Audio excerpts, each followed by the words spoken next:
The government of San Francisco is in the process of proposing that the entire city be declared a UNESCO World Heritage Site, with the rationale involving the city's natural landscapes and its important history as a queer mecca. And don't get it twisted, this channel is all for it.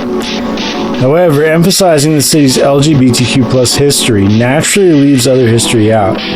Even within its queer past, SF has a number of histories that are geographically distinct. The best known of these is the revolutionary LGBTQ+ history of the Castro, but the leather subculture of Soma, as well as the history of SF's first queer neighborhood, Polk Gulch, are also worthy of note.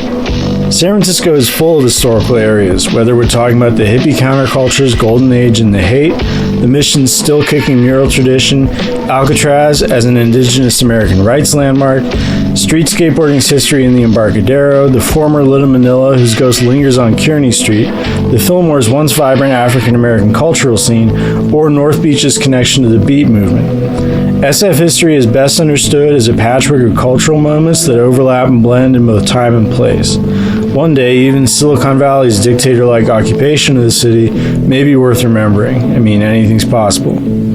It's with all this in mind that we're going to be exploring how one part of San Francisco stacks up as a potential site of international historical significance, as a single neighborhood, not part of the citywide proposal.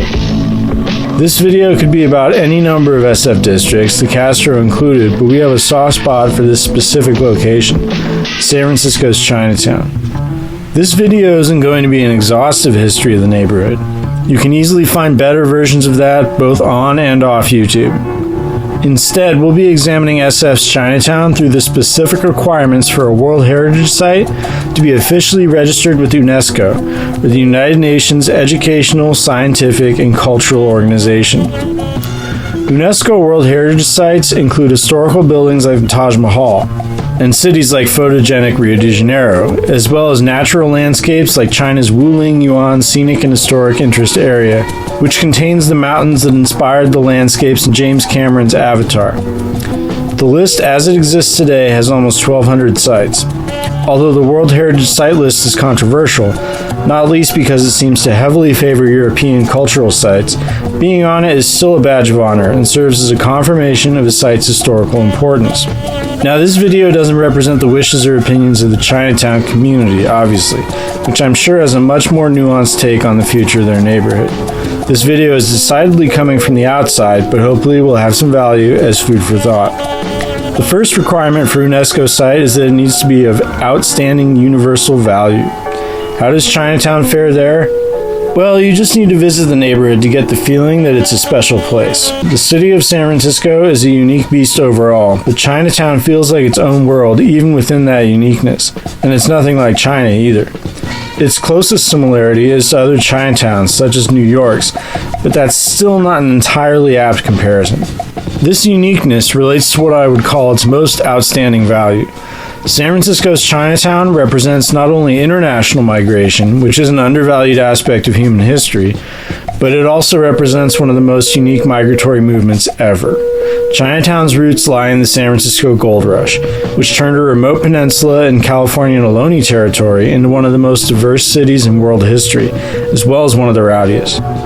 Most Gold Rush era communities left San Francisco long ago. For example, a single side street is all that's left of the substantial French population that came to the goldfields, and there's basically no trace of the large Chilean and Malay communities that rose in those times. The Australian gangsters aren't around anymore either, but Chinatown is. Beyond the neighborhood's inciting incident, Chinatown has significance as a place of great struggle, as it basically became its own world after the gold rush. The reason it took that path brings us to the 6 cultural criteria to become a World Heritage Site, the first of which states that the site needs to represent a masterpiece of human genius. Chinatown embodies that because it has successfully navigated the extreme racism its own country has thrown at it for around 170 years. The relatively tolerant early days of the San Francisco Gold Rush morphed into complete intolerance shortly afterwards. Another topic you can find better explored elsewhere is the United States Chinese Exclusion Act. The basic story there is that Chinese nationals were largely barred from immigrating to the USA from 1882 to 1965 by these and other laws. both because of specifically anti-Chinese racism and the overt U.S. preference for European immigrants. This racist environment also affected SF's existing Chinatown residents, regardless of the fact that the vast majority of the community had immigrated just as legally as any other Gold Rush group. Chinatown's relationship with the SFPD, which was long made up of exclusively white outsiders, has been horrible for most of the neighborhood's existence. Because of this, the community developed its own means of government, conflict resolution, and law enforcement. The societies that developed to fill these roles would get little outside help in dealing with heavy internal issues like illegal gambling and drug use, making the community ripe fruit for organized crime, and some powerful Chinese American gangs were born within its borders. Needless to say, organized crime in any community doesn't make life any easier. The fact that Chinatown somehow survived all of this adversity is proof enough that human genius is present. The second criteria is that a site basically needs to have a physical landscape that is of historical importance. For this qualification, I would present the neighborhood's architecture, but not for the reason you might think. Sure, the designs can be cool and do speak to the community's Chinese heritage, but that's not at all why the buildings look like they do.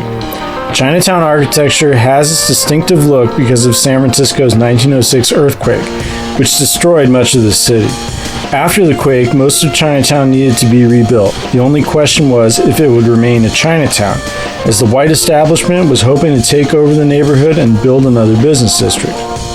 This led to Chinatown's most obvious reaction to the racism that surrounded it, as the neighborhood's business leaders made sure buildings were quickly erected with pseudo-Chinese designs, in the hopes that the foreignish architecture would deter white businessmen from moving in. And it worked. The fact that these buildings looked different than the rest of the city was enough to keep Chinatown intact. It was a case of racist attitudes being played against themselves.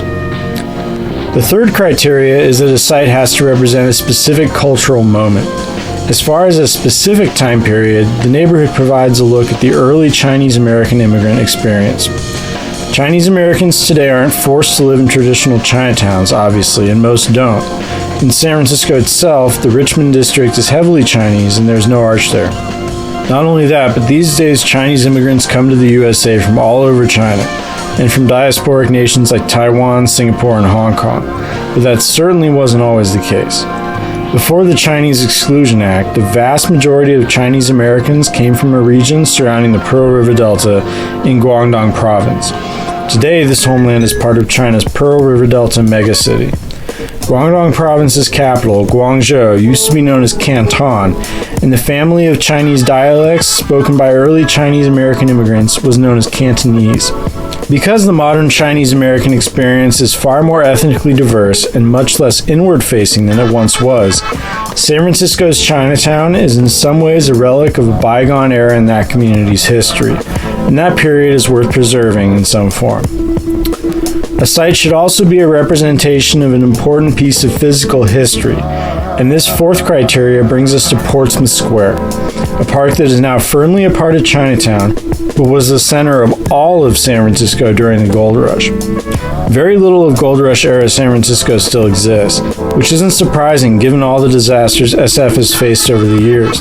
And infill has moved the shoreline of San Francisco far from where it was during the rush, which was basically Montgomery Street.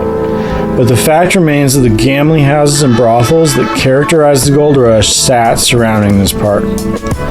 That Portsmouth Square is now in Chinatown says more about San Francisco's urban evolution than anything else, but it being in the neighborhood only makes Chinatown more important. Portsmouth Square is due for reconstruction in 2023, however, so who knows what the future holds for its physical design. For skaters, this does mean that the elevated walkway known as the China Banks, which is attached to Portsmouth Square, will be torn down, which is too bad, although the Chinatown community generally considers the walkway to be an eyesore. The fifth criteria is that the site needs to show humanity interacting with the natural landscape. The case here is weak, but I think Chinatown conquering San Francisco's notorious hills might count. Regardless, Chinatown certainly meets the sixth qualification, which is that a site needs to be related to living artistic traditions. The culinary artistry of Chinese American food is obviously SF Chinatown's biggest gift to the United States, with the menu of your average quote-unquote Chinese restaurant having been pioneered in the neighborhood due to San Francisco's Chinatown being the first in the nation. You could be from anywhere in the universe and enjoy the dishes of American Chinese cuisine, and you could top the meal off with a fortune cookie, which is a distinctly SF invention. In addition, San Francisco's Chinatown celebrates the Lunar New Year in a unique way, with a huge parade with floats and street performers. An invention of the early Cold War, when Chinese Americans were keen to differentiate themselves from communist China, this parade and its surrounding events initially served two purposes. The first goal was to bring Chinese American culture into the consciousness of the U.S. at large with a big, flashy celebration. The second was to prove to the rest of the country that Chinese Americans belong to the United States, although that should be a no-brainer. This dual purpose and the corporate money that has always backed the event has given the celebration an edge of spectacle that makes it unique in worldwide Chinese New Year celebrations. The celebration in San Francisco's Chinatown has also long been broadcasted globally and has definitely influenced celebrations abroad as well. I went to the festival once as a kid, and it's a hard event to forget. Anyway, considering that a place needs to meet just one of those criteria to become a World Heritage Site, I think it's safe to say that San Francisco's Chinatown qualifies. Sadly, even if the community wanted the neighborhood to become one of these sites, this is all probably just a thought exercise. As in the United States, it's necessary for everyone that owns property within a site to agree to put a proposal forward. And I doubt that every landowner in Chinatown wants their property to be subject to rules about historical conservation. This brings us to another set of qualifications, a list of conditions that make UNESCO World Heritage Sites considered to be in danger. Chinatown has a major potential danger in that there's a lack of conservation policy. Gentrification, specifically, is destroying the neighborhood's character, and without San Francisco politicians thinking clearly about how special the district is and putting a conservation plan of some sort in place, that character will continue to be eroded. More importantly, I'd say Chinatown has at least two of what UNESCO calls ascertainable dangers, or more pressing threats. One would be a serious deterioration of architectural or town planning coherence, with projects like the Portsmouth Square redesign popping up in the neighborhood that may end up not belonging there architecturally. Also at issue is the important loss of cultural significance. As more Chinese Americans move out or choose to live elsewhere, more gentrifiers will move in, and the knowledge of what Chinatown has been through and how it came to be the neighborhood it is today will continue to be diluted. But let's be honest, the United States isn't going to put anything above money, and proposing that an entire neighborhood be preserved as a World Heritage Site would cut into the profits of speculators and landlords. If a politician put such a proposal forward, those interests would probably pay other politicians to oppose it, and someone would be getting sued. Still, it's easy to imagine a world where a neighborhood like this one would be recognized for what it is, a completely unique place with a long and complex history all its own. If SF's Chinatown isn't worth preserving, I don't know what is. This has been another map video. Like it if you got this far, subscribe to see more content, and comment if we got something wrong. Also, check below to see if there have been any corrections. Peace.